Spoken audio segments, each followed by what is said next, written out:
Hello, everyone. I'm Hans Engel from the Directors Guild of Canada. Welcome to our 9th episode of DGC Masterclass via Zoom.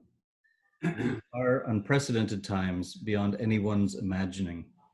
Thank you for shifting with us from yesterday to today. We responded out of respect and solidarity to the Blackout Tuesday and the Show Must Be Paused movement taking place across the entertainment industry. It called for yesterday to go dark to honor the contribution that Black creators make and in support of efforts to combat racism and inequity. The DGC also posted a statement that I'll read. The DGC is an organization that is strengthened by the talents and passion of diverse creatives and crew.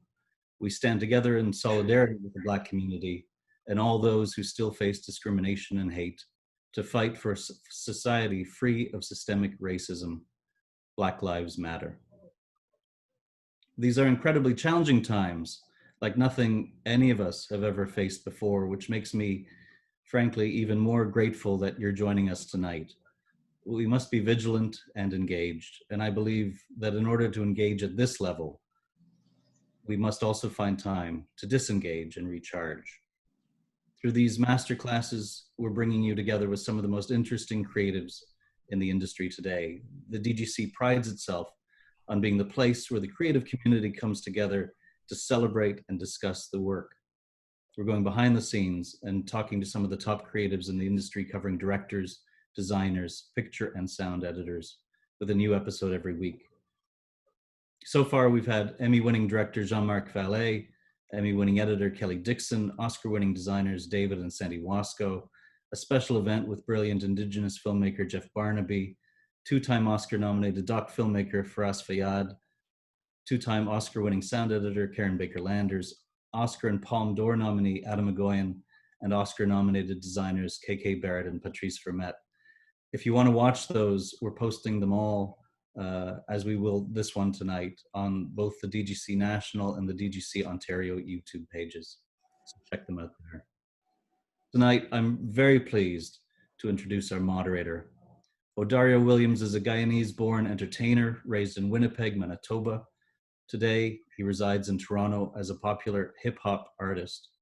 His distinctive voice and poetic lyrics has led his band, Grand Analog, since their first album in 2007. Odario's solo rap career began while studying creative writing, theater, and film at the University of Winnipeg. He always considered Winnipeg, where he honed his craft, to be a hotbed for creativity and self-expression. Aside from being a rapper, he's worked as an actor, songwriter, producer, teacher, and journalist. Odario is also no stranger to the CBC airwaves as a broadcaster. Over the last decade, he has been a fill-in host for The Signal, Radio 2 Top 20, The Weekend Morning Show, and a regular personality on the highly popular CBC program Q. Odario is currently the host of CBC Music's fantastic weekly program After Dark, a nighttime show that launched in 2017. Music has always been the foundation. Storytelling has always been his passion. Welcome, Odario. Hey! Welcome. Hey, thank you. Thanks for having me, man. Thank you. I'm also thrilled to introduce tonight's feature guest. He really doesn't need any introduction, but I will do it anyway. He was born in Kingston, Ontario, and grew up in Rexdale. He went to Ryerson and then worked as an editor for Ron Mann and Adam Egoyan. Famously, he was a driver for Norman Jewison, a camera assistant for Richard Leiterman, and a sound recordist for Peter Mettler. He drove a taxi and worked in a carpet warehouse. Bruce didn't want me to go into awards and accolades. You can look them up. But I think it's important to note his incredible body of work, including iconic films, Roadkill and Highway 61, Dance Me Outside from writer W.P. Kinsella, punk rock classic Hardcore Logo, Picture Claire with Juliette Lewis, who's also in his new film Dreamland, the split-screen, mind-bending film starring a very young Ellen Page, the Tracy Fragments, the zombie thriller Pontypool, the broken social scene film This Movie is Broken, an emotional farewell film to legendary actress Tracy Wright, also starring Molly Parker, Trigger, the brilliantly uncomfortable suburban drama The Husband, teen horror flick Helians, a gentle black and white runaway film set in the 70s, written by theater icon Daniel McIver, Weirdos, countless episodes of brilliant TV, and now the indescribable Dreamland, written by longtime collaborator Tony Burgess and Patrick Whistler, and with an all-star cast with Juliette Lewis, Henry Rollins, Tomas Lemarquis, and the brilliant Stephen McHattie in the dual role of his career. It's an incredible list. When I went over it, when I looked at it again before tonight, I was blown away. If any of you have not seen any of these films, seek them out. Seek them all out. Watch them all again. It's an incredible list. You can watch Dreamland on demand right after this masterclass. And if you haven't seen any of the films I just mentioned, I highly recommend them. I first met Bruce when I was working in film construction on the TV series Queer as Folk. He was as friendly and generous to me as he was to his biggest stars. Please welcome Bruce McDonald. Yes. Thank you for the very generous introduction. I'm a bit exhausted listening to that. But thank you. It's very lovely to be here. And Dario, thanks for joining us. And as well, thanks for making this all happen. Absolutely. Now, before I turn it over to you guys, I'd like to point out to those watching the Q&A button at the bottom of the screen. Feel free to press on that, type in questions throughout the masterclass using that button.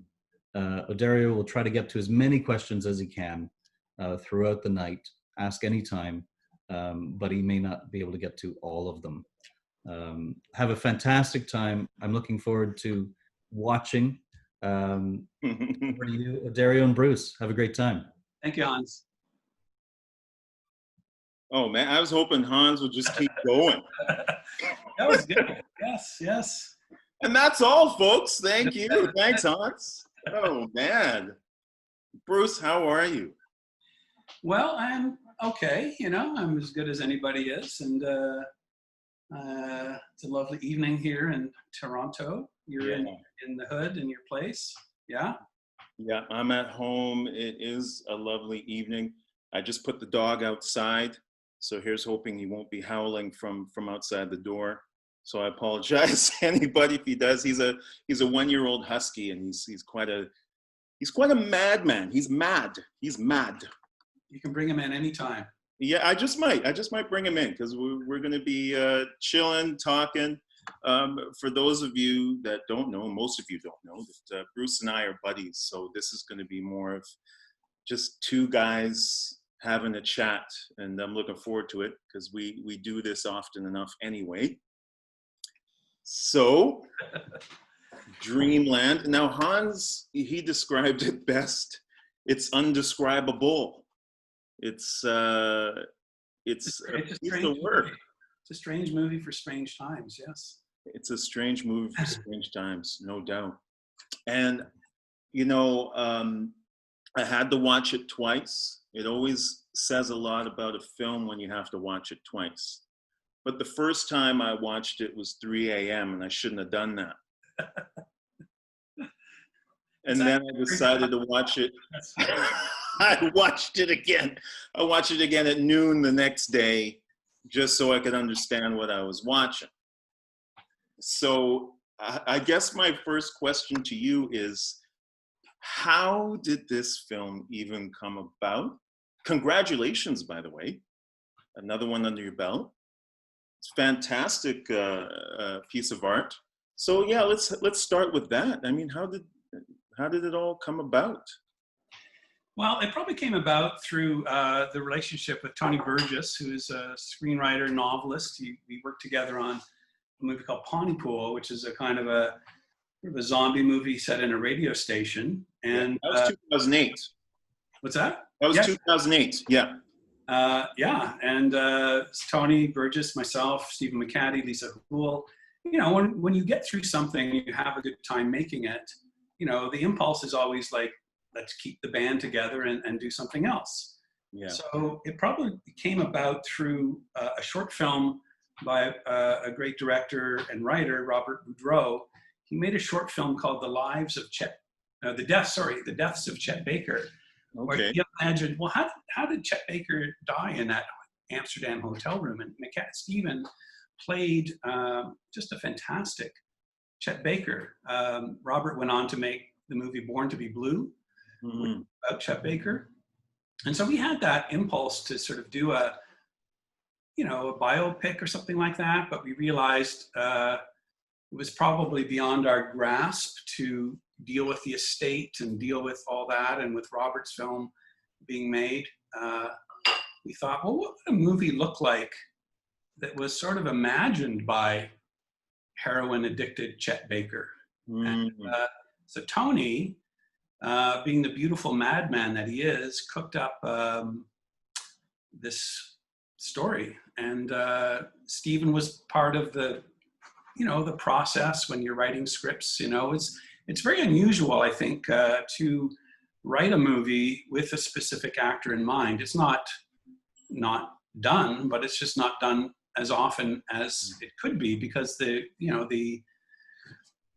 moving targets are so moving. And so we were kind of this little gang, a little band, I suppose, that kind of carried on with the impulse of, wouldn't it be great to do something again together? Never really thinking, I think we thought we might make it one day, but it was fairly unusual. So it was a bit of a miracle that it got made. And we're very pleased, and it's all done now and it's out. So yeah. But what point did, now, for those of you that didn't see it, Stephen plays two characters. Yeah. So, the Chet Baker, the jazz character, I imagine that was pretty much developed first. But at what point was it decided that he was going to play another character? Well, that was in Tony's original kind of notion. And I think he got the other character, Johnny Deadeyes, from the original ending of Pontypool, which is in the film, but it's buried at the end of the credits. So that was in the design. I mean, the movie is a kind of a trip to the uncanny valley, right? It's a sort of a trip into, a kind of, it's a fairy tale. It's an unconscious world, a strange world, a dreamland, really. So we tried to kind of take the dream seriously, in the sense that things in a dream that seem quite normal when you're dreaming it seem quite odd when you think about it rationally. And knowing that Stephen, I've had the pleasure to work with Stephen on many television productions and, of course, Pontypool. So it's fun to write for people that that can sort of deliver, and he's just one of the consummate actors. And yeah. Well, it's funny, I liked both characters equally. My first reaction was, I wanted to ask myself, who did you like better? Which character do you like better? I couldn't choose. I liked both characters equally. He did such a great job of literally being two different people, but the same person. I liked how they interacted with each other, almost in a sense that they knew they were connected. Yeah, I guess, you could delve into sort of deep unconscious things, and we can come up with yin and yang, and I'm a Gemini, so there's always two of me. So I kind of related to that quite well. And, some people, have been doing some press during the last week or so as the movie comes out. And, a lot of people say, well, how do you direct that? Yeah. How do you, what is the challenge? And I'm always say, well, for me, it was kind of more like pulling up a seat at a, masterclass of acting, because I know, having worked with Stephen so much, I know how well he prepares and how thorough he is from in every detail, psychologically, and what's in his pockets and his hair. And so I just kind of look forward to sort of I was his audience, I suppose. And that sometimes the director that's one of their functions. Right. I liked your analogy of, getting the band back together. We'll talk a little bit more about music and your idea of bands and gangs and having a crew to work with, or I guess we could just do it now, but it's a loyal business. I mean, you worked with Stephen back in 2008 with Pontypool. Now in 2020 or 2019, whenever it was, directing an old buddy, is there challenges with that, or is it easier? Do you just go through the processes together, or does it get more difficult as time goes on? Just working with someone you've worked with repeatedly. I think it gets easier because your trust, because so much of that relationship, director actor, is trust, and sometimes that happens quickly. Sometimes it takes some struggles or things to earn that trust. I've always been aware of that. Say if I'm a guest director on an episodic television show, I'm always very aware of that, in the first sort of day, where the actors that have been, on the show for sometimes years are checking out the new guy. And you can kind of, sometimes there are things that are done to sort of test you, are you listening? Are you aware? Are you watching? And once that trust hopefully is established, things go a lot smoother, and you become a bit more fearless and you become a bit more adventurous, I think. Mm-hmm. So I think that's what it gives you, is that that trust or that familiarity gives you that sense of, well, we can go to hopefully some places that are fearless or right. explored. Yeah. Because there's some steps now that you don't have to go through with, someone that you're learning to work with. You pass all those steps, you surpass all those steps, and then you just get to the meat of it. And then you can be fearless with that. I like that. Yeah, because it was the same with Henry Rollins and Juliet. I had the pleasure of working with both of them in the past. And so when it came time for this, it wasn't difficult to kind of, have them say yes, because we had an enjoyable experience in the past. And I guess they figured that, okay, well, the director's not going to be a freak. He's going to be okay. And we're going to get to play, basically. And actors, in my experience anyway, are very excited to do that. And that's where trust comes to play. I love it.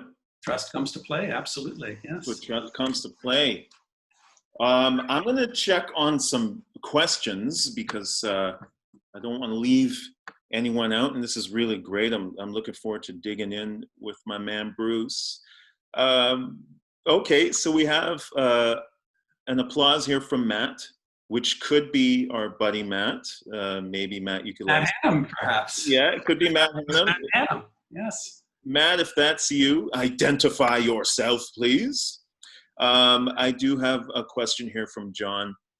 He wants to know if Bruce can talk more about the process of working with screenwriters and interpreting script to screen. So I guess we could get back on to, John in particular. So yeah, talk about screenwriting. Yeah. That process of just getting the magic on the screen. That's a process, man. That's a process. No, it's the hardest work there is, I think. And I've been very fortunate when I began that I had a friend tell me, a theater director, Daniel Brooks, who said, he sort of, I was writing and he suggested that perhaps, I wasn't the best writer and maybe I should seek out some other writers. And I was like, well, where do you go to find writers? And he said, well, why don't you go to the theater? And this is where I met Don McKellar and Daniel McIver. And those guys were, some of the first guys to really show me, illustrate the craft of writing. And so a lot of the movies that I've made, I've had the pleasure to work, say, with Tony Burgess, Maureen Medved, Noel Baker, Danny McIver, of course, Pascal Trottier. I'm probably forgetting some people, Semi Chellis. And I got to say that it's, as the director, yeah, that is the map that you're making. And if there's one thing I think I wish that I had known more about when I was sort of starting out, was just the kind of the notion of story and the kind of the archetypes of story and the structure of story, because in a way, it doesn't really matter what the budget is or what it looks like or how many groovy shots you have. It really is about the authenticity of the story. And that is our map, obviously, for everybody from the DP. And so my relationship, I guess, with going back to, you know, how I work with the screenwriters, sometimes it's something that's brought to me. Sometimes it's a book or a play or a notion that we have to begin with. And I'm kind of involved as much as I can be throughout that. And as the director, I'm kind of looking ahead to, you know, what is possible. And, you know, helping maybe a little bit with the screenwriter, guiding things toward what is possible. And it's very exciting for a screenwriter to work, I think, with a director or a producer, knowing that this thing that they're writing actually might get made. It's much more exciting than working in isolation as the writer and then finishing and then hoping to find a director. So that teamwork at the beginning, there's always that kind of excitement or that push to, like, we're going to make this one day, you know, and because I'm the guy that hopefully with a producer will help to make that happen. Yeah. So, you know, I don't know. I mean, I often look for sequences. I look for what the cinema can bring to it, right? Mm-hmm. Writers are very different and they have different strengths and different, you know, different things that they do. Some are great with dialogue, some are great with structure, some are great with sequences. So I'm kind of always looking, you know, with them as I kind of ride shotgun, I suppose, with them, mm-hmm. to look for opportunities in the screenplay where maybe the picture and the sound and the music can help tell the story, to support the characters. But it's, yeah, it's such a fascinating and difficult, and it doesn't stop there. Obviously, I always look to, you know, speaking of Matt Hannum, I look to editors like Matt, I look to editors like Duff Smith, you know, I look to like Luke Sargent, Nick Wong, Eamon O'Connor. These are great editors that have really helped shape the movie when it's done or when it's in the can. So I can't stress enough how the screenplay is sort of essential to, especially in independent movies, because you're writing for a box, you're writing for a kind of a, you're writing for parameters. And when you're writing what's possible, there's a lot of freedom in that. Right, right. And so when the editing stage, when you're cutting this thing, are you even referring back to the original screenplay, or is this, at this point, it's the vision, the visuals, and referring back to what you were trying to capture visually? Well, it's funny, you know, because when you hit the editing room, the screenplay often gets sort of tucked away, and you're now looking at what you have. And the great thing about an editor is that they're not that concerned with how long it took to get something or how long it took to write the script or any of that stuff. They're kind of looking at it for what it is. And it's a great gift to have. And they're kind of like the truth tellers. They're kind of like your first audience. And, you know, like oftentimes in a script, there are things that are done in a script to communicate character or plot or these sorts of things. And the image, when that happens, that can sometimes communicate things quite instantly. And so an editor can sort of, you know, obviously compact things and get things rolling. The editors are kind of musicians. They kind of find the groove, they find the tempo, they find it's kind of like they find the wind in the sails, I guess. And yeah, I always consider the editors a kind of like putting the final touches on a screenplay and really making it sing and really making it a movie.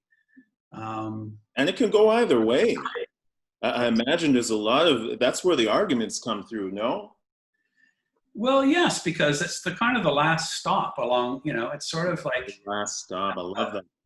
I mean, occasionally you can go out and shoot a few more things, or you can go out and shoot a couple more days. That's not often in the cards. Occasionally that happens, and that can be really great when that does happen. Yeah.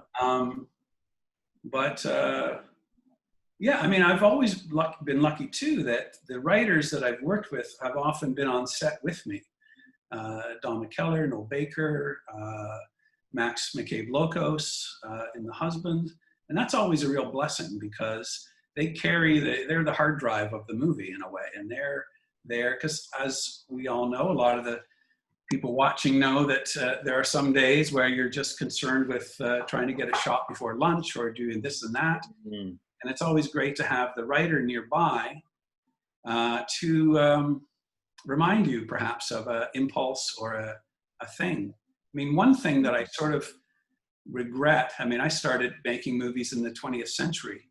And in the days of yore, there was something called rushes, which was really fantastic because at the end of the day, he would sit with the editor.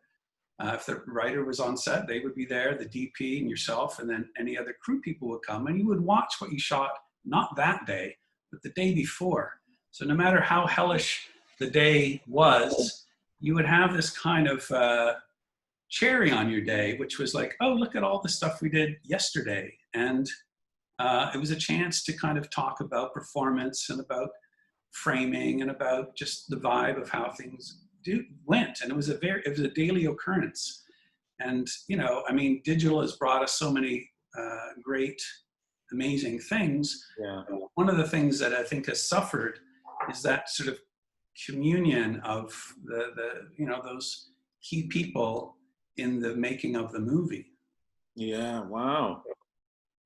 Watching the day before, like I'm an actor as well, watching the day before is, that's a golden perspective. I never even thought of it that way. It could give you perspective as to where we're going and where we're going to try to end up collectively. Yeah. No, it was very interesting because it was this sort of reset at the end of a day. And it gave you this bigger perspective of the movie as a whole. It was a kind of a bonding exercise because you have a drink or something. It was a great thing. Yeah. It takes time, no doubt. That kills some time. We were talking earlier about, this industry and how a 12-hour day is basically a regular day. 12-hour day is nothing in this business. So, to put some time aside to look back before you look forward, that's pretty cool. I don't want to leave out the DOP because I just love DOPs, man. I just love the idea of having this right-hand person help you capture the vision and make it look good. Dreamland looks good. Looks really good. Oh, thank you. Tell me a little bit about Richard. I think you've worked with him before on Pontypool as well, yeah? No. No? This first time? It's first time, yes. Oh, wow. So he wasn't part of that gang. No, there was a kind of a new gang, and that's sometimes a treat as well, because in this case, sometimes movies are made in a place because of the money or where it's coming from, and our producer, Jesus of Luxembourg,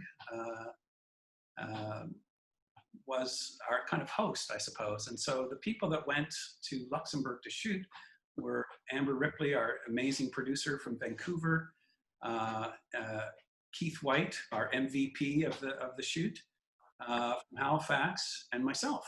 And everybody else was a kind of a new face that we met. And, you know, I think a lot of people watching tonight, you know, will kind of have that experience where they've been the guest director on a show, and these are all new people that they're working with.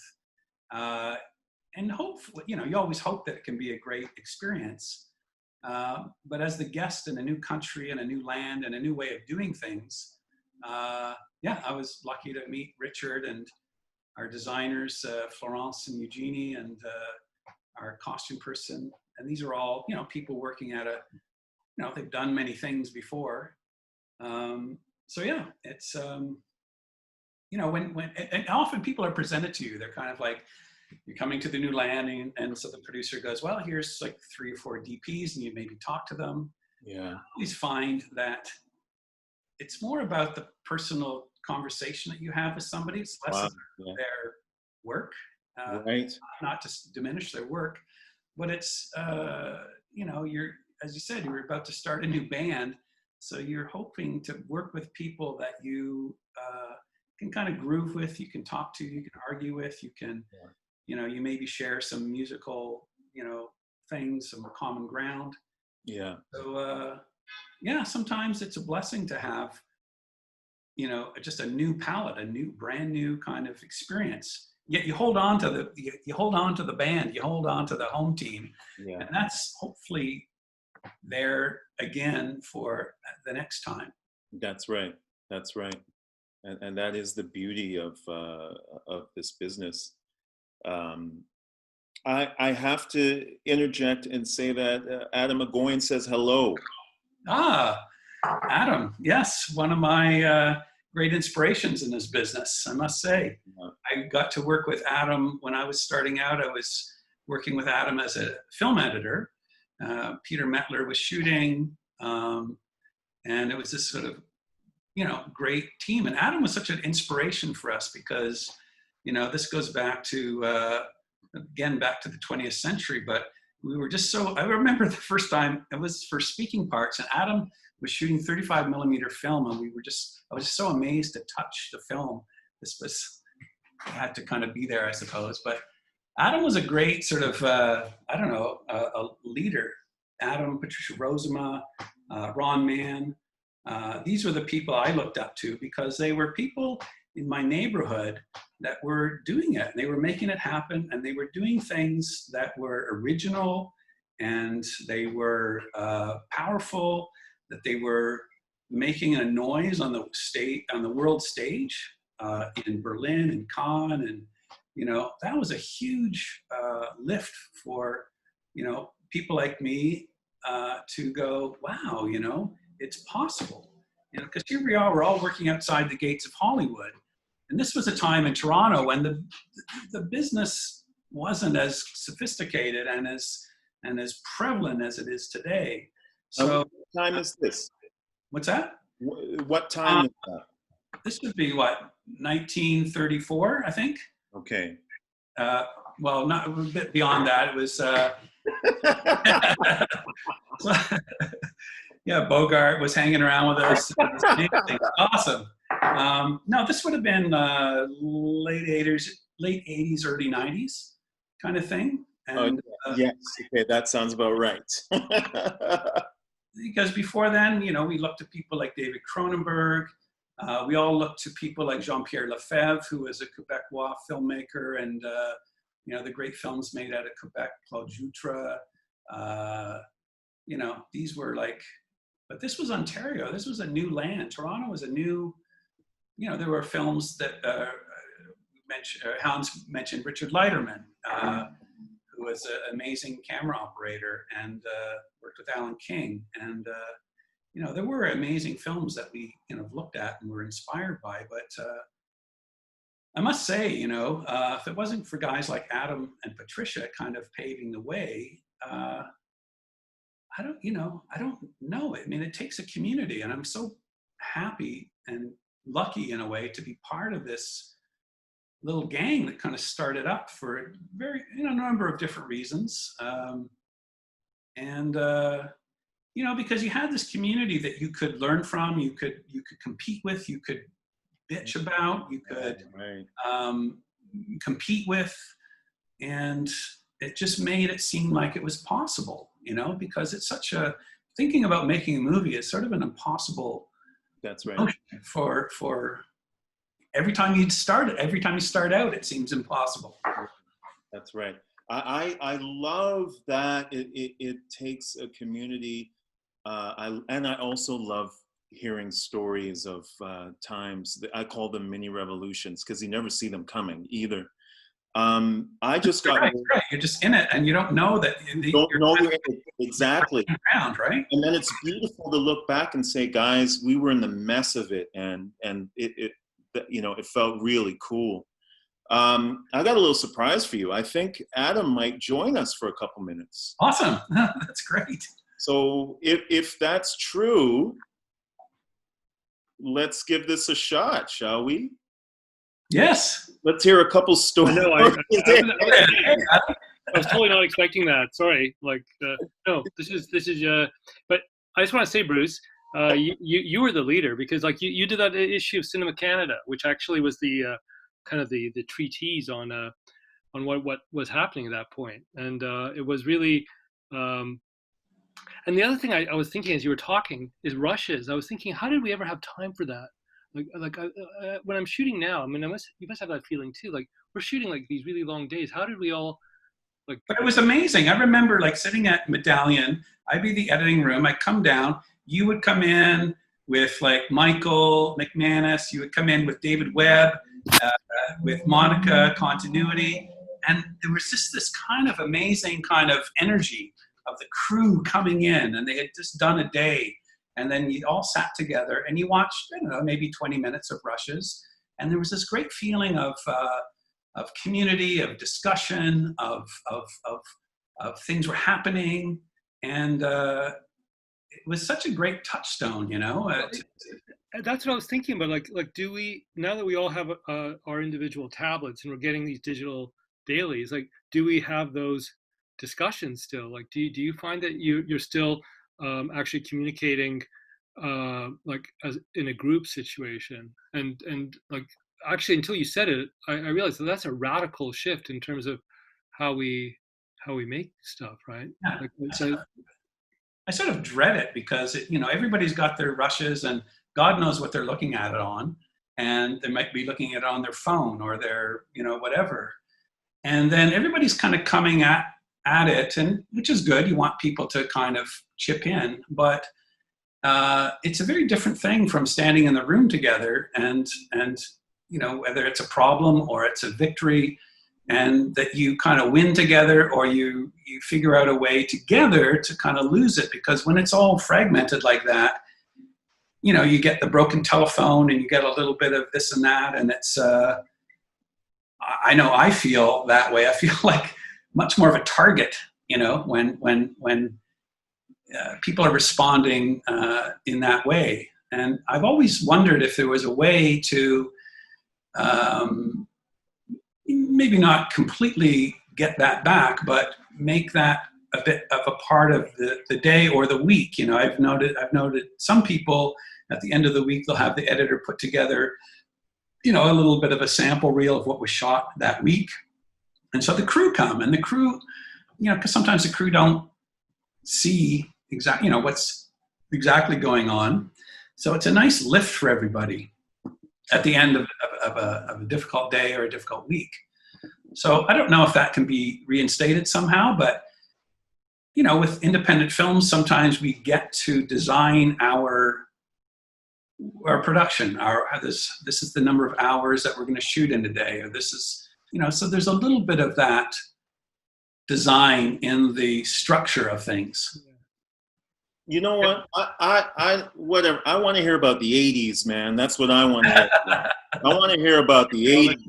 I'll let you guys. I wasn't expecting to. I'm enjoying it. So bye. See awesome, you. Adam. Thank you. Yeah. Well, I did hear Miss America for the first time in Adam's editing room. Oh, wow. Amazing Mary Margaret O'Hara album. Oh, man. I don't want to go back to the old days, but in the old days, you would have two assistants or sometimes three in the editing room. So everybody brought their music, and so you'd you'd hear music all day, and the assistant this or the assistant that would be, they'd be, doing rushes, or they'd be logging things, and you get turned on to different kinds of music. Mary Margaret O'Hara. I mean, I'm going to come out and say it. I know that she lives on your street. She lives just at the end of the street. Yes. She's Yeah. like having a goddess walk among us, It's just amazing. And when I do bump into her, because my good friend also shares a house with her, Laura Barrett. It's funny, I would chat with Laura, and then I would, my first question is, how are you? Second question is, how's Bear? Such a time. I'm not sure when that record came out, but it really soundtracked that time. Yeah, it's like late 80s or 88 or late 80s. And, I wasn't in Toronto bouncing around with you guys at that time. And sometimes I wish I was, and I'm sure that record would be playing, while you guys were in editing rooms, just making magic and doing things and making history and whatnot. Must have been a really fun time. Got a record of it, and you know where she lives, so you can team up with her, O'Dario, and you guys do a little something together, There you go. Now's a good time to segue into music, actually. I mean, you love music. Yeah, but who doesn't? Where'd this come from? You passionately love music. But everybody kind of loves. No. Well, I don't know where. I mean, I like music. Where does music come from? I don't know. Music for me has always been like the thing that sort of growing up in the suburbs, which is a lovely place to grow up, but it's not downtown, and it's not here, and it's not there. It's a kind of a place where you look out into the world and that other things are really happening. And so you receive things, and in my day, it was music. We didn't have, today's generation, it would probably be cool series and cool movies that you can get into your home. But in those days, it was the radio, the record store, and those were your portals to other worlds. I love that. So it was, the feeling of like being in a place where you knew shit was going on and you kind of wanted to be part of it. So through records and the occasional movie that you saw, you were made aware of that, that other place, and so you embrace it, and you want to have it as close as you can have it. You want to find out everything about, Joe Strummer, or about Miles Davis, or about where did this come from? Where did this music? Why is it so affecting? Right. And, being a movie person, music and sound are half of the show. Yeah. So, like the gang, I suppose. Music is very much of that, the band or the collective, or we're making these things together. It always appealed to me in this kind of, there was an instant, not instant, it takes time and production and writing to create a track, but it's much more possible than movie making sometimes, Yeah. And so my impulse was, of course, just to kind of try to marry the music I loved with I love it.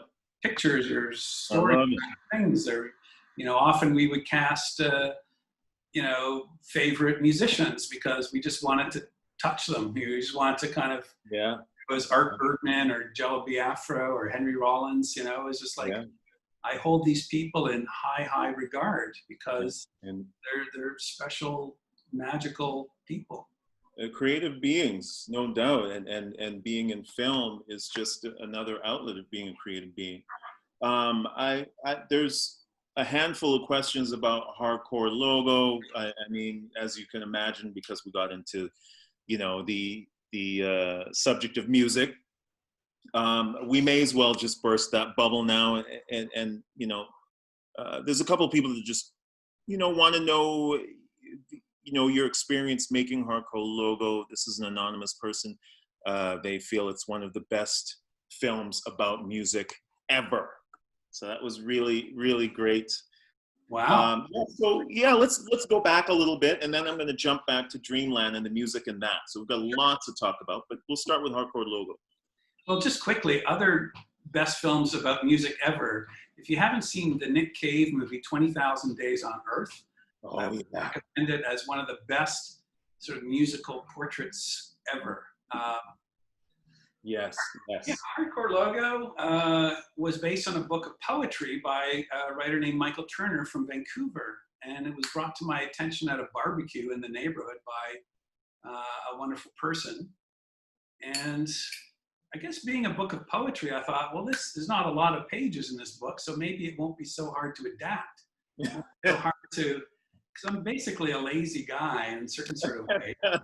You're always kind of, so I don't know, that came about just, again, because of, I guess, the story. You know, he comes back to the story again about the melody or the story. And if you can find that, and this is why I think the movie works so well, is because Michael was laid down that melody so beautifully in that book. And so all as we had to do was kind of follow it. Now, not to take anything away from the shooting and the production. Noel Baker, who wrote the screenplay, did a masterful job at, you know, because poetry is not often equated with narrative thrust, you know. So Noel really took that book and really made it something.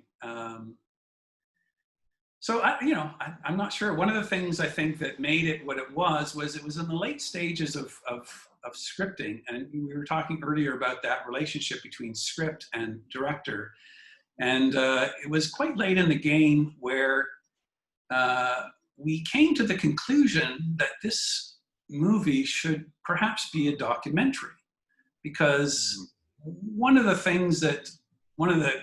speaking about musical movies, you know, some of my favorite musical movies are documentaries, whether it's Gimme Shelter or Don't Look Back, the Pennebaker documentary about Bob Dylan, or, you know, you can list a number of those great sort of documentary portraits. So we, being Canadian and being shy of a bountiful budget, thought that perhaps that technique would be production friendly. It would actually give the story and the characters this authentic kind of notion that it fit into this tradition, right? Because we were kind of wanting to kind of be in that sort of rock and roll movie tradition. And this was that decision that was made, I think was very essential to the reading of the film and why the film sort of spoke to people, because they kind of felt that it was happening, or it was, and the fact that the cast weren't, it wasn't like Eddie and the Cruisers, where it was like a famous actor, or it was a famous so-and-so playing, it wasn't Val Kilmer playing, it was these really talented actors playing characters. And so the audience kind of watched it going, these are the guys. And I think that was part of the success. I mean, and it's funny too, because you make a movie like that, which over the years becomes, you know, a very beloved movie, especially in the music business. For the people in the music business, it wasn't a comedy, you know, and it was a little too real for them. But for a lot of people, I remember a couple people going, "Oh yeah," like they thought this was a real band.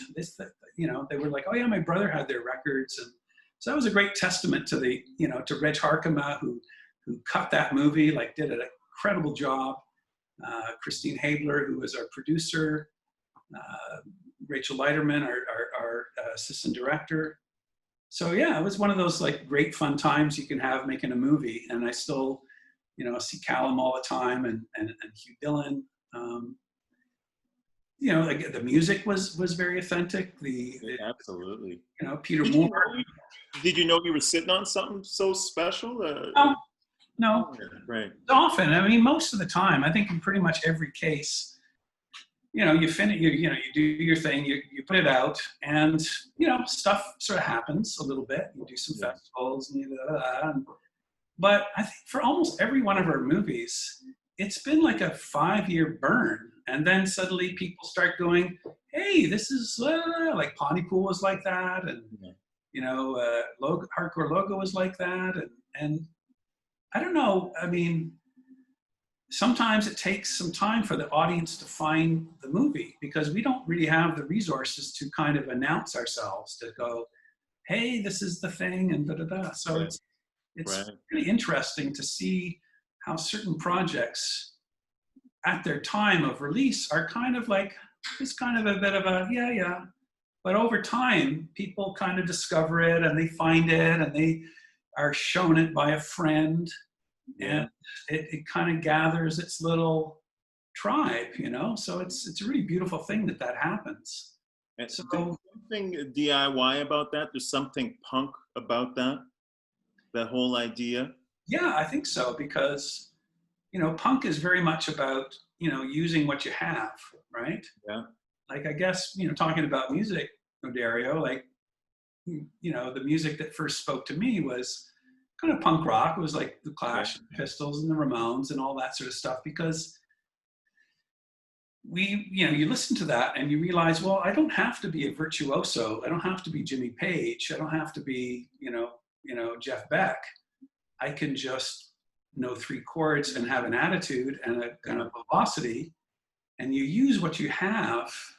And sometimes that speaks to people. So that was a powerful kind of a permission slip, I guess, for me growing up, was like taking that sort of ethic from making these records, where people would make records in 3 days. They would, and you know, do these kind of amazing things. And at the time of their release, you know, like people often say, oh, you know, when the Velvet Underground put out their records, only, you know, they sold 3,000 copies, but everybody that bought that record started a band. Yeah. You know what I mean? So you go, okay, well, that's right. You feel good. So it's not so much about the numbers; it's about sometimes who you reach, you know, and it's really exciting. That's right. It's funny. I never discovered, I guess, Velvet Underground, New York Dolls, television, until the people they inspired had said, this is where I got my sound from, or why I started the band. So then I went to go research those bands. Yeah. It's fascinating. And that is, you know, that punk aesthetic that I admire and I see a lot in your movements and actions. A quick question, my own musical nerd question, but what was, 2 questions. What was your first musical love? And second question, when and how and who did you find punk through? Wow, that's a good question. I guess the thing that kind of blew the lid off for me was probably you know, a combination of Bob Dylan's "Like a Rolling Stone," hearing that on the radio. 3 actually. That song, hearing Patti Smith, "Horses" on CFNY. Oh wow! And hearing probably the Ramones from my friend who had just come back from England. Weirdly got the record there instead of New York, but those 3 kind of things really kind of I thought, wow, this is fresh, or this is different, and this is a new thing. It seemed exciting and sort of dangerous, not necessarily even dangerous, but just seemed kind of free, actually, absolutely. You know, Patti Smith, she brought poetry to punk. She was around those guys. She was hanging out with those guys, fearless. But she brought, you know, almost the beat poetry that came out of the '60s, and put her twist on it and brought that into punk. I remember discovering Patti Smith later, probably in the '90s, and I thought, who is this alien woman? Yeah, she's like Mary Margaret O'Hara's kind of flip side, you know. No.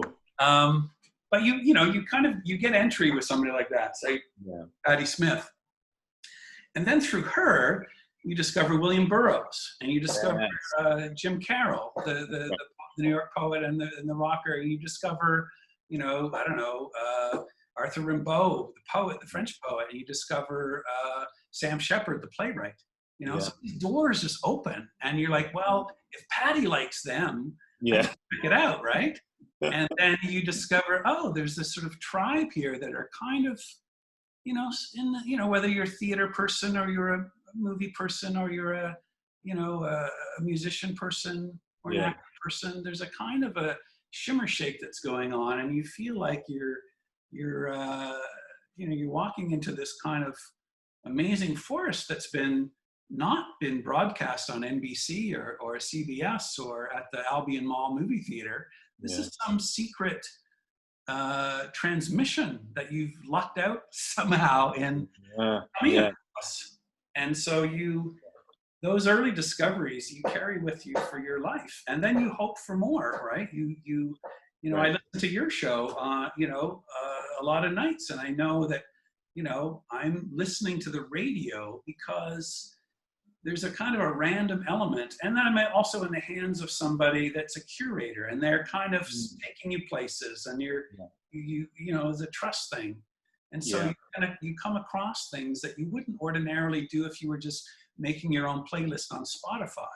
You're kind of you're stepping out of that, and you're like, I am ready to receive. That's right. It's what keeps me going with After Dark is when I was a kid listening to Brave New Waves. Oh, yes. And my mind was getting blown. My 14-year-old mind was getting blown nightly. And I remember my mom would yell up to my bedroom and say, turn that music off. You have school in the morning. Turn it off. So I'll turn it down. I wouldn't turn it off. I'd turn it down. And I remember I put my duvet over my head and I'd keep listening because my mind, like the feeling of my mind getting blown felt so good. It's just I couldn't stop. And to think years later, I get the nighttime slot. And whenever I'm feeling just a little stagnant or just a little exhausted, I think about that kid whose mind continuously gets blown because he just discovered so much awesome music. Yeah, Brent Banbury and Brave New Waves. I used to listen to that in the editing room because for some reason that was a job that took you often into the late nights, and so Brave New Waves was often a great accompaniment to my learning about editing. When I first started editing, I didn't really tell people I wasn't an editor. I would tell them I was an editor. I didn't really tell them I didn't know really what I was doing. So I had a lot of late nights where I was trying to figure it out, putting in extra time, I guess, to learn my craft. Yeah. So, okay, I have a little fun tidbit here. So on After Dark, I play a band called Nick Buzz. Yes, I know that band. Yes, and I know. So, a member of Nick Buzz, who's the piano player, I imagine, is Jonathan Goldsmith, who is your original music guy for Dreamland. Yes. All hail to Jonathan Goldsmith. Duff, I don't know if Duff is watching tonight, but I know that the other editors and directors and maybe producers that are watching, maybe I could just go have a short little quick rant about temp music. And we all know, if the people that don't know what temp music is when you're editing, you use just music around before the composer starts, and you kind of make the show presentable by having music on it. And you're grabbing from Hans Zimmer and from David Bowie or Radiohead or whatever. And then the producers and the people that watch the film over a number of months get really used to that temp track. So when the composer comes in, that temp track is often stripped away and they go and do their work. And then the first time you play the music for all the people that have become used to this temp track for months and months, they're like, what is this? This, I don't know what to say. And they become so confused and sometimes hostile to this notion of something new that it's become a very sort of destructive part of the process. So I'll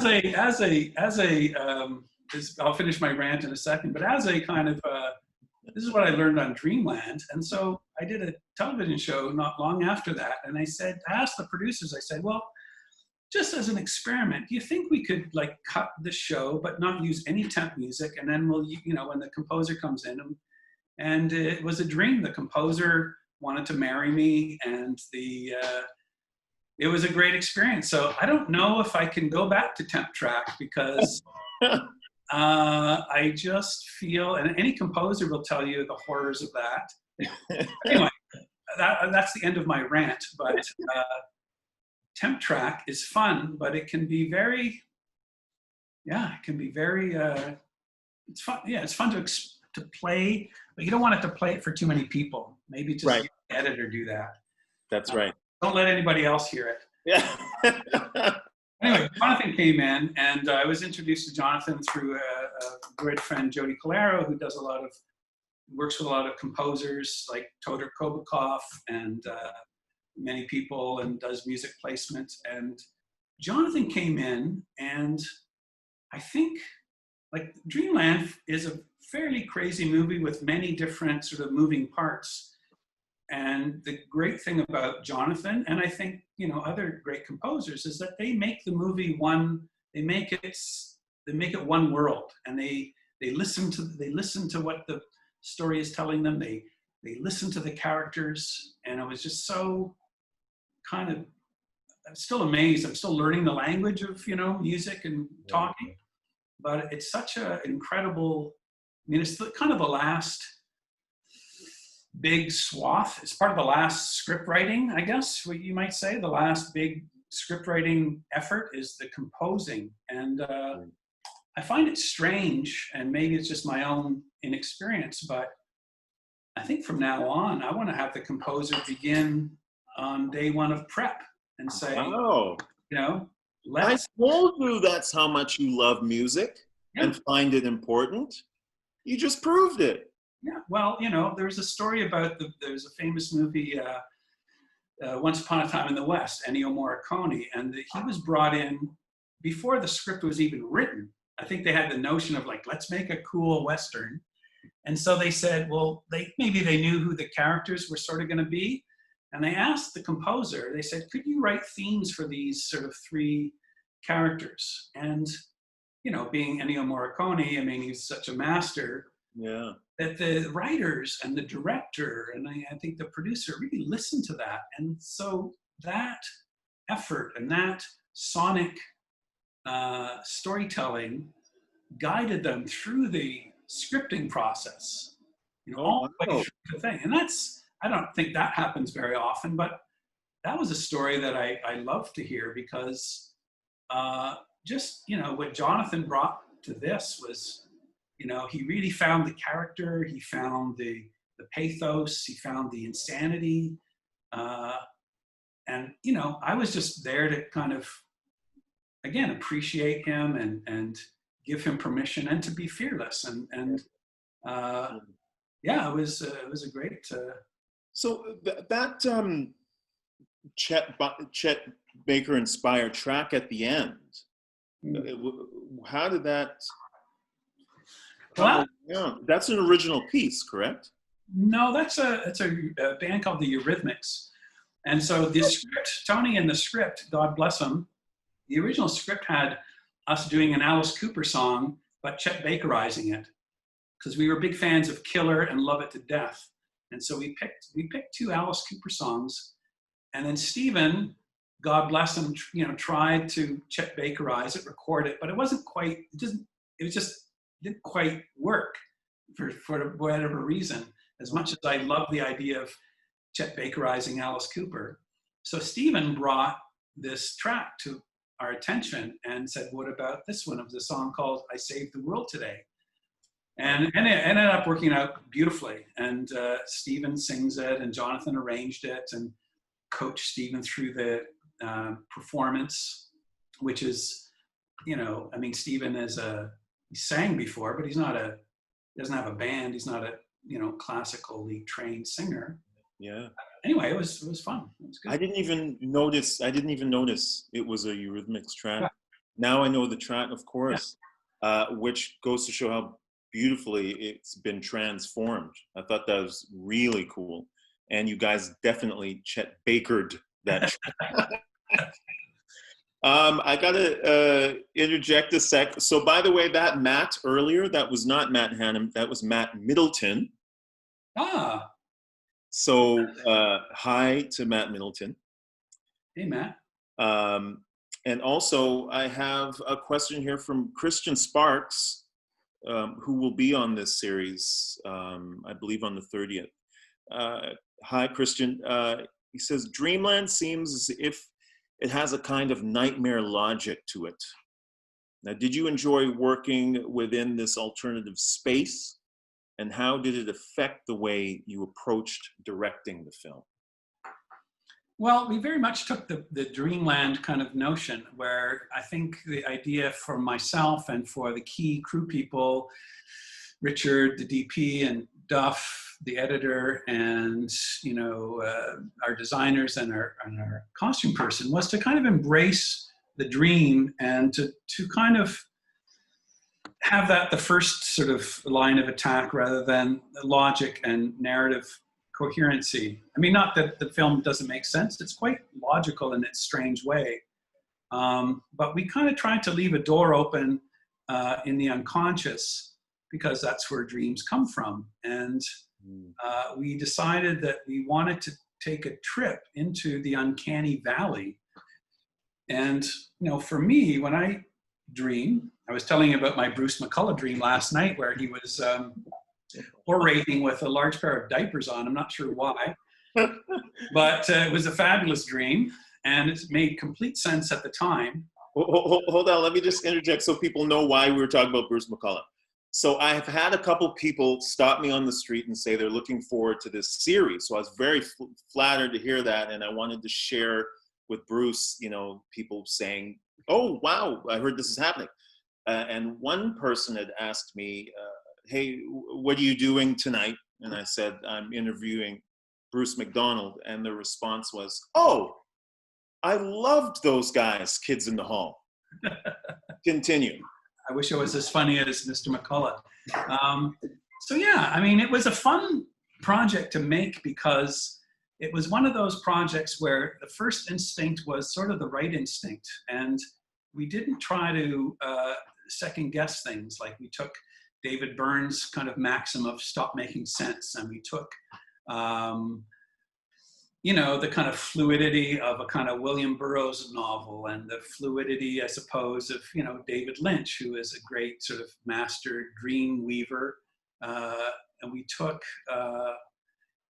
you know, music, you know, we tried to sort of make it musical. And often, you know, music is emotional and may perhaps not necessarily logical or narrative. It's a kind of a vibe and a atmosphere and an impulse. And so it was like Tony, who is quite an amazing thinker and writer, to have that as our base, and then to try to serve that kind of madness and that kind of fever was quite, I mean, it was quite, it took some time to kind of land in the final draft, because you also have to make it palatable for producers and for other people that are giving you money. But there was enough in it that sort of they recognized, like, oh, film noir, vampires, contract killers. They were kind of sort of, they understood to come from sort of commercial cinema. And what I guess we did was it was kind of a collage, and I'm not totally sure where the impulse came from, other than you know, being inside the mind of a heroin addicted trumpet player and saying, well, that's not going to be like an episode of Friends, you know, that is going to be very different. And there was an excitement about going to that place that you weren't really sure what was going to happen. So, I mean, it's sort of a miracle, A, that it got made, B, that it's being released, and C, that there are enough people that are like, wow, this is, you know, this adds up, or this makes sense in a crazy way. And there's other people that it won't be for them, but, you know, Will and Burroughs isn't for everybody, and either is Patti Smith, you know, so. You know, in addition to, you know, the film noir aspect, it's quite humorous. Oh, yes. Now, was that the intention? Did you stumble upon that? Because in work I've done in the past, we stumbled upon the humor. We said, you know what, guys, this is actually kind of funny. We should push this a little bit further. Was humor right out of the blocks, or did you realize we should punch some of this in here? No, humor has always been a part of it. And Tony is a very funny guy. And in the script, there were things that were quite funny, but it was not a comedy.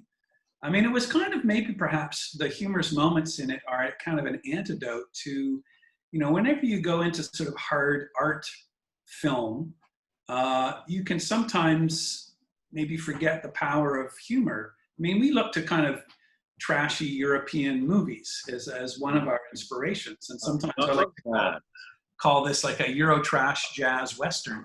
I love it. There was a kind of a cheekiness to it. Yeah.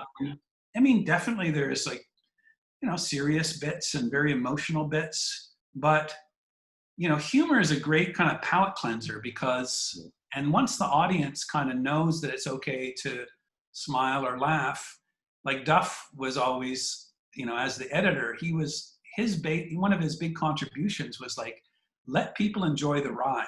Like they don't have to necessarily understand it, but if they enjoy the ride, then they'll kind of hopefully relax and let it kind of go. Yeah. You know, it's when you're trying to continually calculate or process or be in your logical thing.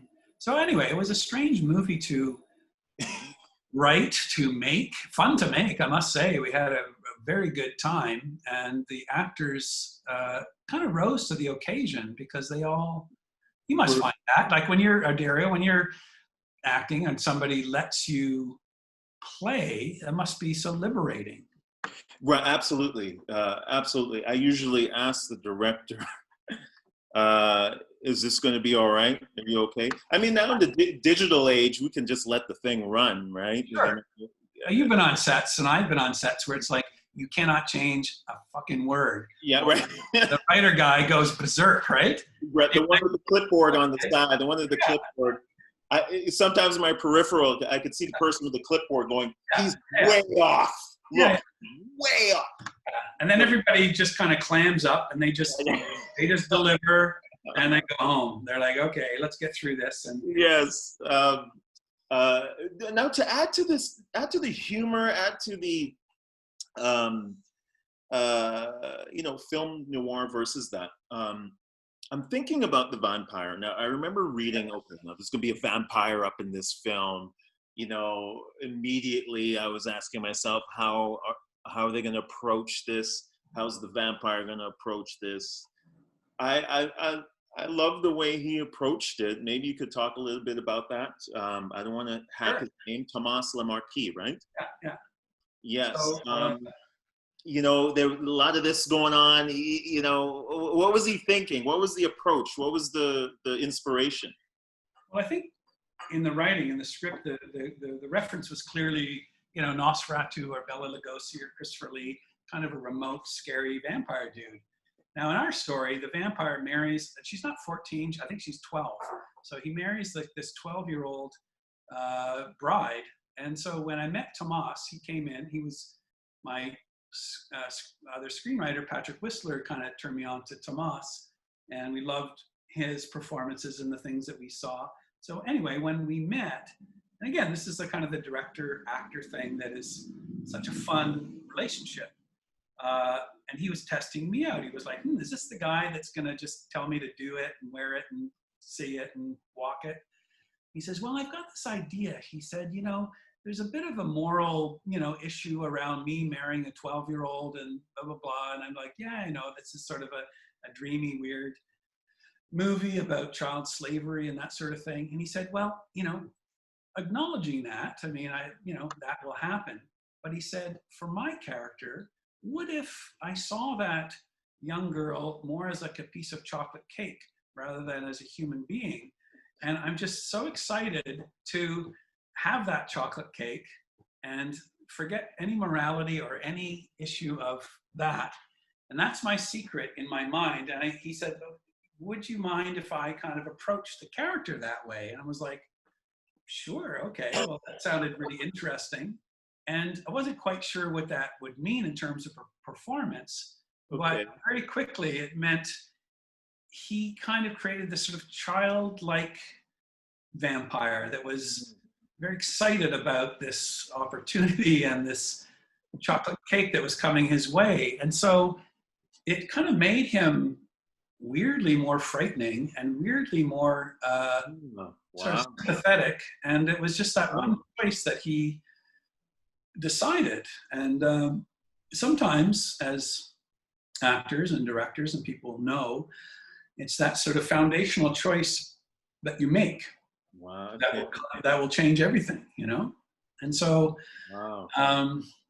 yeah, when I see that character, I think of Tomas fondly and thinking of that conversation. And again, it's a kind of when actors or the DP or whoever is allowed to do their job, and often, people say, oh, Bruce, you're the director. It must, it must be really satisfying to, have all that stuff in your head and then finally see, what it looks like and control all that and put it onto the screen. And you go, well, yeah, there's sort of a bit of that, but often I'm as surprised as anybody at the final result because of, say, what Stephen McCaddy brings or what Richard brings. And, you're kind of part of it, but if you allow people to actually not be afraid to contribute and not be afraid to kind of have what could be a really goofy idea, well, maybe that goofy idea leads to a genius idea. Yeah. And so sometimes I think my role as the director is that,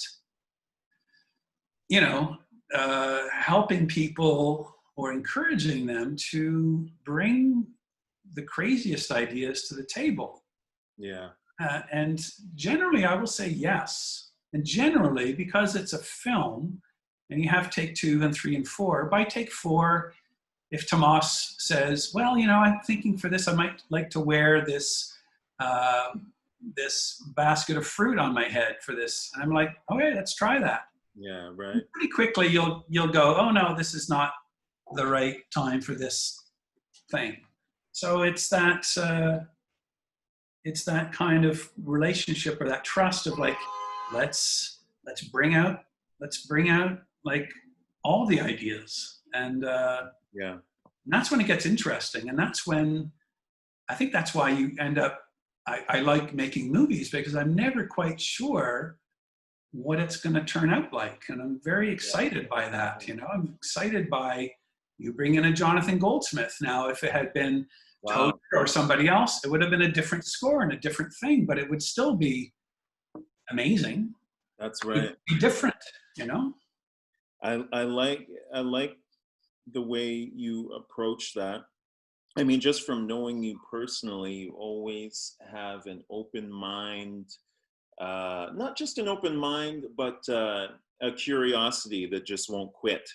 And that's really admirable. Not a lot of people have that type of curiosity. So definitely keep that up. I love that about you. You got this childish curiosity you're borderline nosy, Bruce. Just nosy. Well, I you want the talented people. You want to hang out with the talented people, Yeah. what I mean? you know, in a way, you want to be the worst player in the band. You want to have like great players. Hey, I love that. I love that. I love that a lot. That's really great. That's really great. Well, your band leader, you know, Stephen McHattie, I mean, he played 2 roles, and you know, that's something any actor would love to do one day. You know what I love about Stephen McHattie is he is always aware of where the camera is. Always aware of where the camera is. Absolutely, yes. Man, he really knows how to play a camera. Yeah. And, you know, I'd say that, you know, no disrespect to anyone else on the film or in any film he works on, but that is really an aspect of him that really shines. And where do you think that comes from, that sort of knowingness? I don't know. I'm checking to see if it's a trick question. No, I'm just curious. Oh, you're asking me. Oh, yeah. I honestly thought it was a trick question. You know what? I didn't plan this, but he is hanging around. Okay, is he How here? about we ask him? Yeah. Okay, yeah. I'm gonna ask. Hey, is he here? Yes, he's here. Okay. Oh, awesome. Stephen, do you know how to get on this thing? If you do, please hop in. I see his ID up there on the. Yeah, he's there now. He needs to find the. Hey, there you are. Hello, sir. Hello, Stephen. Can you hear us? I think he's just dialing in there. I see. Hey. Him. There he is. I cannot hear you. Can you hear me? Can you hear me? We can hear you. We can hear you. Can you hear us? He's working it out. God damn, I need technical assistance. Yeah, well, don't worry. We got time over here. We're good. So I better watch myself then. I was going to ask him some technical questions, but we'll see if he can catch on with us here. Mm-hmm. Can you hear us now, Stephen? Tell him to, like, what do you do? Unmute the thing? Can you hold up a sign, like write down a sign and it's like unmute. The way he's holding that thing, he looks like he's on a walkie-talkie. I like that. Oh, he's calling somebody. Yeah. I love that. You know what I love about you, Bruce? What's that? I need you to. He's going to come out? Okay, good. Nice. So, Stephen, you cannot hear us. Can you hear us, Stephen? No. Okay, now back to you, Bruce. You know what I love about you, Bruce? You always have a pen and paper around. Even in 2020. Can you get me going here? The device. Yeah. It's Duncan, Are you on Zoom? Who's Duncan? son of Stephen McHattie. I love that. And where are they? What city are they in? They're in near Guelph in this beautiful stone farmhouse. No. And they're in Stephen's studio. Stephen is a painter, believe it or not. Ah, yeah. Yeah, paints all kinds of paintings and. No? So weird. Yeah. So for those of you watching, you can definitely send another question out, maybe directly to Stephen McHattie, or maybe another question you have for Bruce McDonald. We could talk about his life as a Kids in Hall actor. Hey, I think I finally got on. Hey, you're on. Hey, Steve. Hey, can you hear us? Yeah. I was having a little technical difficulty. No worries. It's so great to have you here with us for a few minutes. Ah, great to be here. I was listening to this conversation. It's great. I know. It We makes talk me. too much. What's that? We talk too much. No, you don't. It's great. So Makes me long to get back to working with Bruce. there you go. Well, I hope you heard all the great things I was saying about you and how much I admire your work. Well, thank you, man. In particular, you just strike me as an actor that always is aware of where the camera is. You know, Yeah. I was listening to, I had a hard time with that when, because I spent 20 years mostly doing theater, and I had a hard time, I really had to learn the camera, and to learn that it didn't matter what you did if you weren't in frame, right? Yeah. And to do it in a way that looks natural. I had a lot of trouble with that because on stage, you control that, right? So yeah, thanks for that. Well, what would the hurdle be then when you finally got more comfortable, or do you remember any time where you thought, oh, I think I've got it now, or I think I have a relationship with the camera? What's your, how do you see the camera? What does it was mostly calming down, because when I started out, I was a little too rambunctious, and a lot of things I would do, and then I'd look at it later, and it was like, oh my God.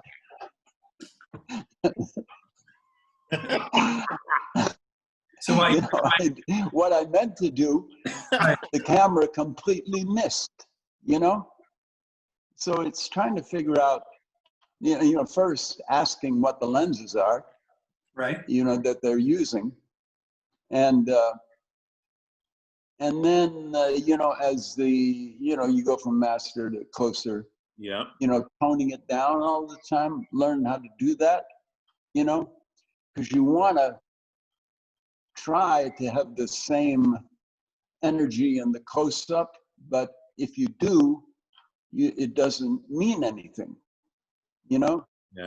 So you got to keep dialing it in as the camera gets closer, Yeah. Yeah.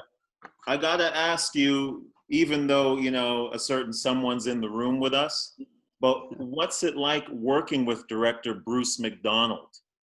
Oh, he was like, I think he saved my life. Because when I started out, there was still echoes of Eric von Stroheim in directors, and a guy with a bullwhip. Right. And, and at the time there was, you always kind of admired actors who stood up to that. And, so I would always tend to get in fights with directors and stupid over ridiculous things, but just a matter of, being able to say, no, I'm not going to do that bullshit, I know how to do it, And when I finally met Bruce, it was like, oh my God, here's a guy that, has a completely different attitude toward making movies, where you're kind of in on it, where you're included rather than looked at, you're not sized up and put in a box. Yeah, this guy, this actor, he's got certain problems. He's got certain, all that crap that used to go on. And not so much now, but you still kind of run into it. Yeah, so I think Bruce saved my life. I love that. Earlier I wanted to ask Bruce about location, but I can ask you both about it. Well, Bruce, the original question was, how much do you sink into a city that you're shooting in and the culture of the city, the vibe of the city, maybe the people of it, or maybe the places?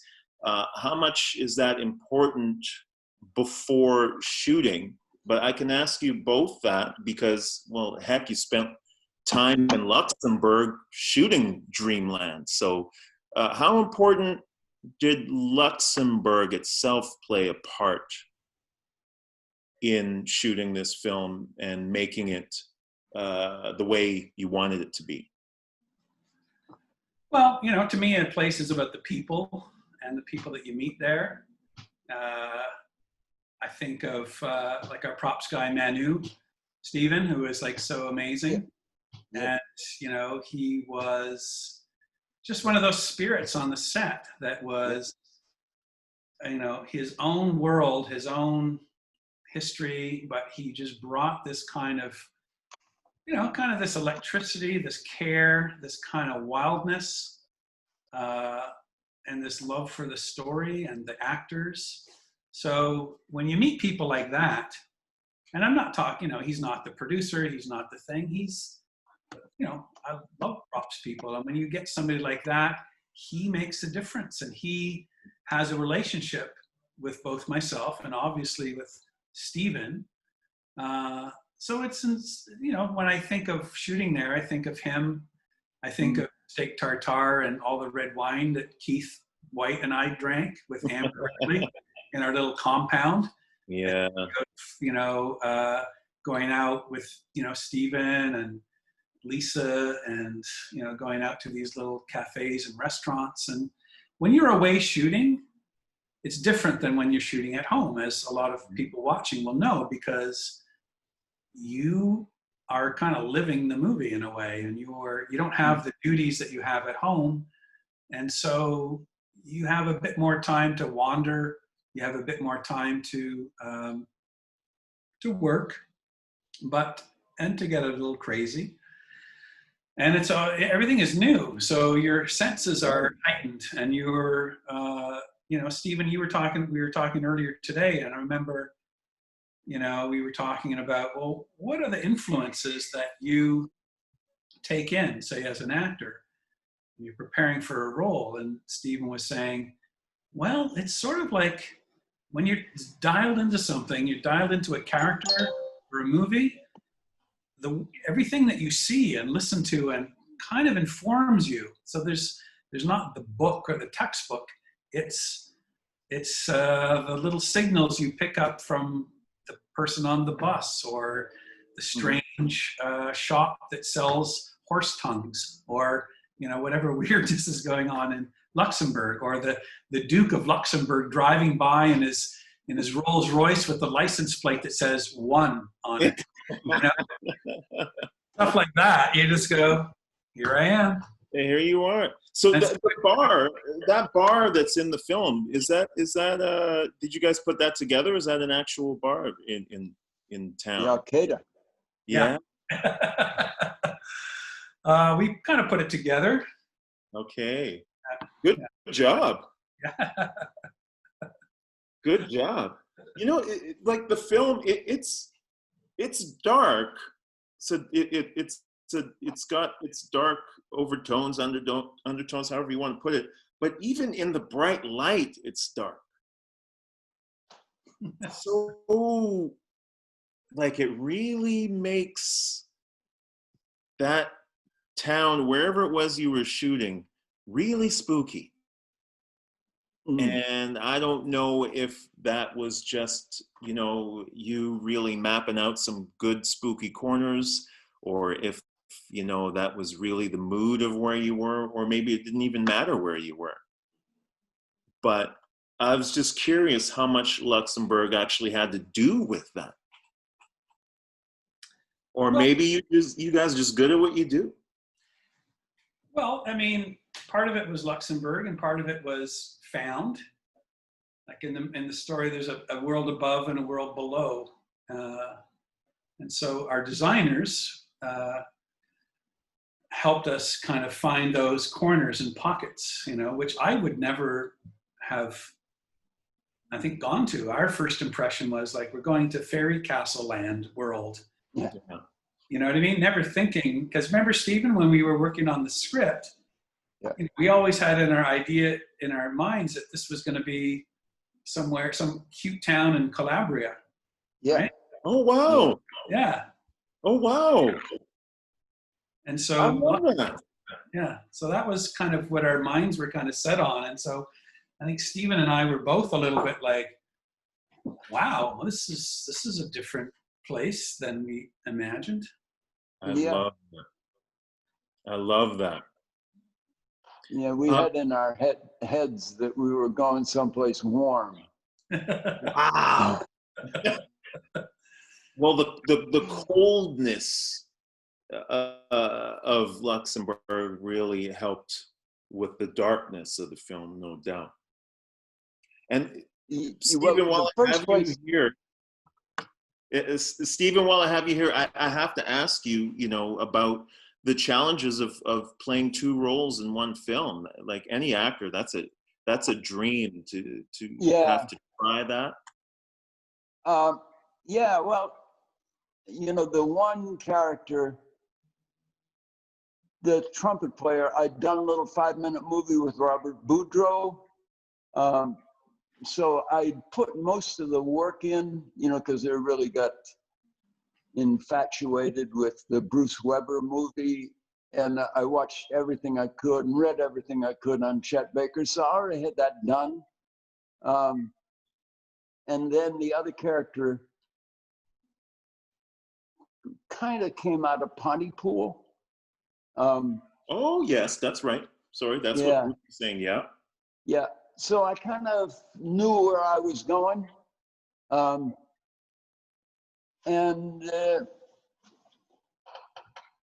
was trying to make it so that they were different, but not try to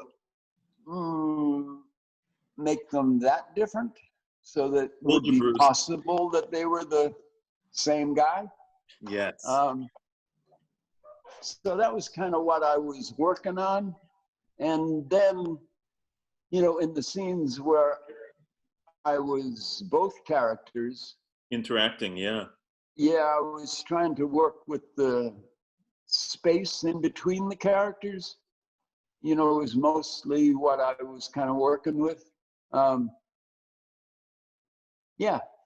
I love great that. Fun. Oh, it must have been great fun. Yeah. Yeah. Well, it was a fantastic job, man. Really, well, really thank fun. you. Some people could just break it down and say, well, there was long-haired Stephen and there was short-haired Stephen. Yeah. Break it down. That's just how we're going to break it down.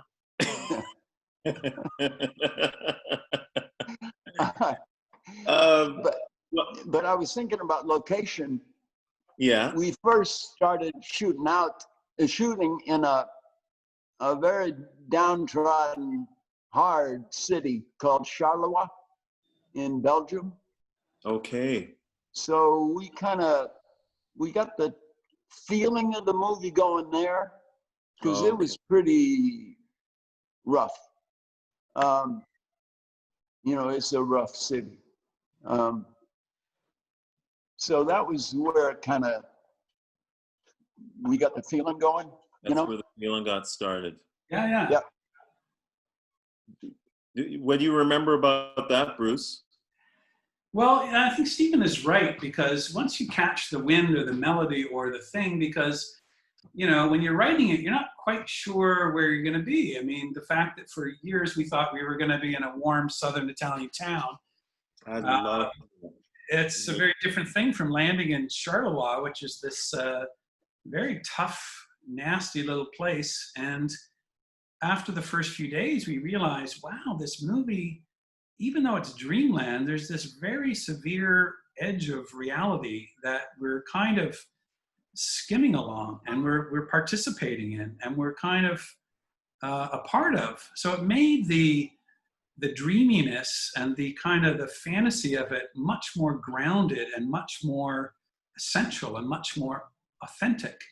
So it sort of surprised us all, I think, in a way, And so by Stephen being the performer and myself, you know, you carry that forward, those first sort of impressions of, you know, you've just walked into this world that you've been designing, and it's completely different from what you kind of had imagined. And it was our designers that kind of forced me to go there. They said, you have to come and see this place because it's not what you're going to be thinking, but we think that will add a really great consequence to the movie. It will add a really great consequence to the character. It will make the character more dimensional. It will make him have a history. And it was a really smart move on their part. And it's funny how you carry those first impulses forward. And so everything for the rest of the shoot is kind of informed with that, where you wake up. Mm-hmm.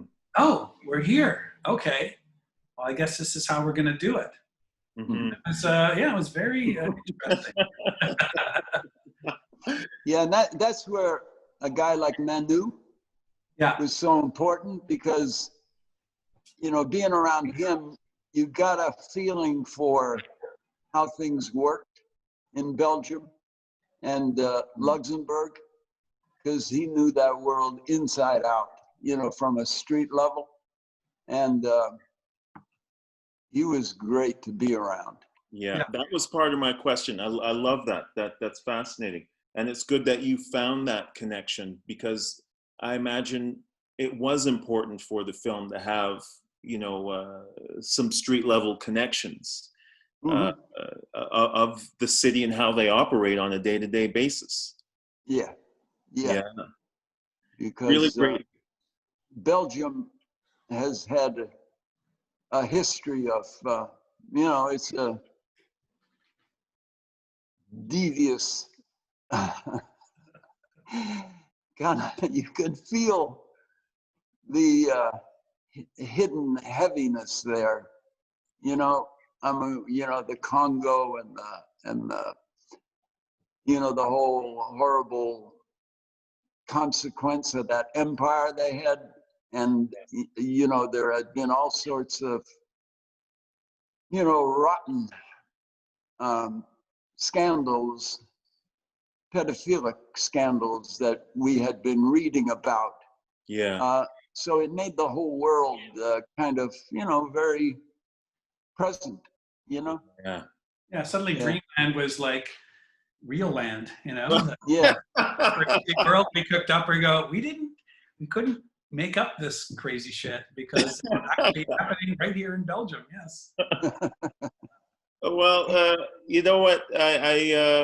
Again, the work is just fantastic.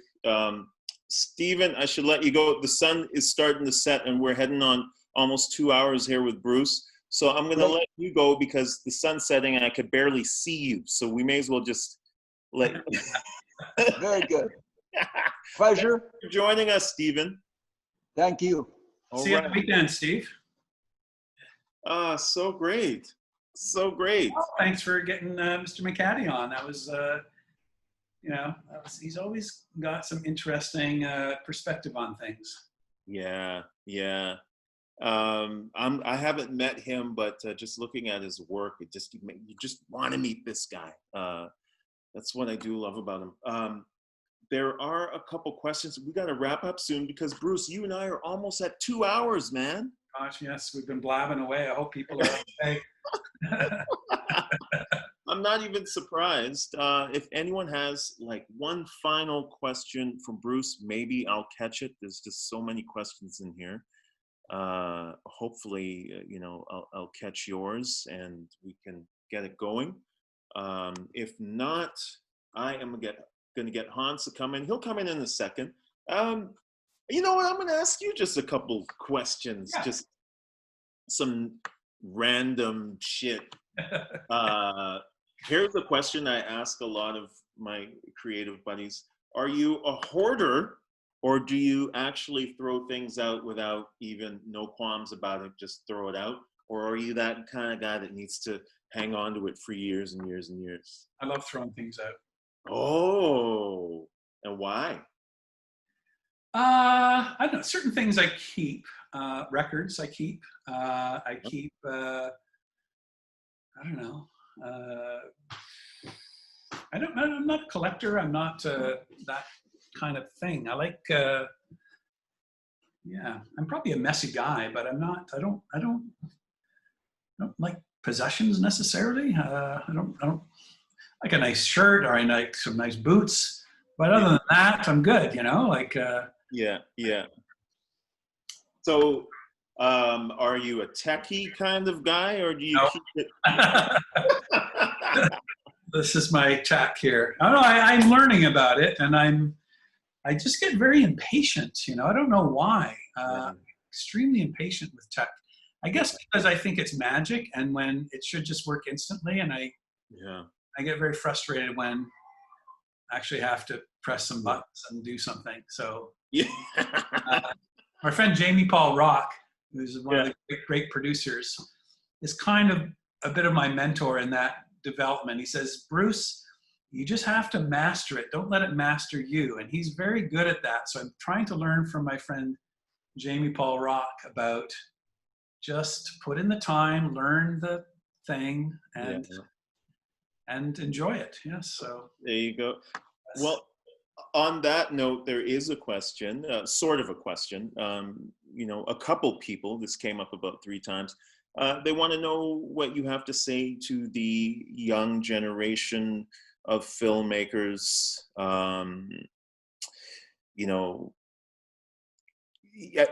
This day and age, it's not as simple as get it to the distributor. Let's figure out how we're going to promo it and get it out. You're still here doing your thing and doing it well. Maybe there's some young filmmakers or directors watching right now that might want to hear what you have to say about today's times and what you think about it.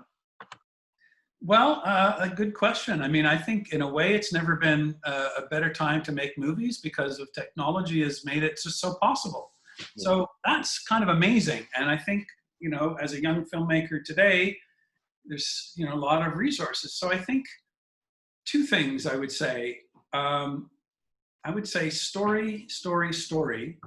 And I know just through, circumstance and whatever, a lot of filmmakers write their own material, which can be good. But if you do that, I would really, really, really urge you to seek out a sort of a senior person or a story editor or a person that will be your toughest audience at that stage, because it's at that point it's just you and the whatever you're writing on, and I find that most, and myself included, well, not so much because I had Don McKellar helping me out in the writing department when I started out. I was very lucky, but I found a lot of, short films and new films, one of the weaker links is always the script. And it doesn't have to be that way because, it's a very vulnerable thing to write and to put out and to do. But I think it's way, way, way, way better than trying to fix it in the editing room. And so when you have a script, you have an idea, you have a story, don't feel you have to do it yourself. If that's the only way to do it yourself. But please, seek out, there are people there that will love to tell you what they know and, take for what it is. But you can find some really great help, some very simple things that will make your melody work. And the other thing I would say is get a gang. Like with the technology, it's very easy to do everything yourself. You can direct, write, shoot, cut, score, act, and that's kind of great. But I think to have a group of people, whatever that 3-some or 2-some or 5-some, if you can get a little gang and you can convince each other and you can be your own sort of first audiences and you can, I think the work comes alive a little bit better, or it communicates a little bit better. So, I mean, I could go on and on about that, but I really do think story, because it doesn't matter if it's a $100 million movie or a $10 movie. It's like if the story feels like it's, working, if there's a melody there, people will lean to it. People will embrace it. But if it's full of shit, or if it's just style, or if it's just to make a movie, it's not good enough, you know, because so many people now can make a movie. So if you want to cut through, you got to have a good story or a good concept. I'm not even talking about a story. It could be an experimental film. But if your notion is strong, or if it's a story film, the story is strong, you're going to cut through the noise, and you're going to, so please, you know, just seek out, there's a lot of people in this town who will gladly give you their 2 cents, me included. Yeah. I'm a big fan of, you know, writers and helping out. I had people help me out. So, you know, if you got something, I will often read it and get back to you. Sometimes it takes me a little bit, but that's how it works, right? It's there's a lot to learn, and if you're starting out, seek out the people that have done it before, because they'll help you out of some really good jams. I love it. I love it. So that's my 2 cents. I love that. Well, bro, we literally watched the sunset together. I know, like the lighting is all very beautiful in your place now. I love it. You got a nice light on your face. And I'm probably in pitch black right now, but I think I can. Yes, you are. Here we go. I got a little bit of light. So we may as well get Hans in here and Yeah. let's wrap this up, man. I mean, this Well, what was a pleasure, great. Mario. Thanks for taking me down the river there, and that's Wow. No, thank you. we'll hook up next week and do our other stuff that we're That's doing. right. Absolutely. Well, guys, this was absolutely fantastic. Thank you so much, Odario and Bruce.